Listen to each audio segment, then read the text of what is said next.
तो हमें वो गीत गावतानी शंकर जी और पार्वती जी के। तो रउरा लोग वीडियो के शेयर जरूर करो और कमेंट में ज़रूर फरमाइश करो। बिना बोलौले गौरा नैहर जानी जइह, होई है नयादर तोहार।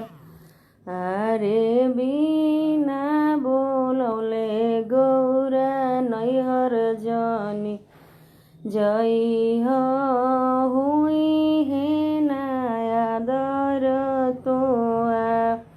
अरे जाए के जइह, एक दू दिन रइह, भले नैहर स्वर्ग के दुआर।